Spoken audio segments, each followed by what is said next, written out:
What's the best strategy and setup to grow a YouTube channel, meaning subscribers plus views, by using paid ads?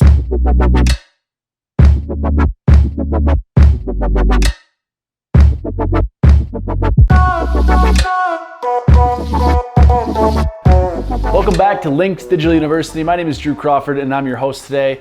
And today we're actually going to be answering a question from Kevin in our group of YouTube ad buyers on Facebook. What's the best strategy and setup to grow a YouTube channel, meaning subscribers plus views, by using paid ads? This is actually a pretty frequent question that we get, and we'd actually recommend taking your video with the best average watch time and using it as a discovery ad. And another option would be to actually create a specific YouTube ad that goes to a lead magnet, and on the thank you page have them subscribe to your channel as a call to action.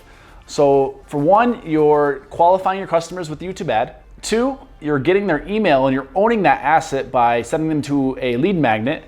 And three, you can actually track the conversion and the performance of your ad from the conception of the video to the actual thank you page of those subscribing to your channel. Many people think it's actually necessary for you to have subscribers to your channel already before running paid ads, which actually is not true. And actually a link to another video we did right here that explains a little more on that topic. If you'd like to learn more on how to script the perfect YouTube ad, we'll go ahead and put a link here in the description that breaks down our formula for the perfect YouTube ad, and it breaks down the script and how you can utilize that for your own ads to get more subscribers. If you like that video, don't forget to hit the like button, and if you want to see more videos like this in the future, hit the subscribe button and as well as the notification bell, and we will see you on the next video. Walk with our feet on the ground, and we will talk with our head in the clouds, and we will walk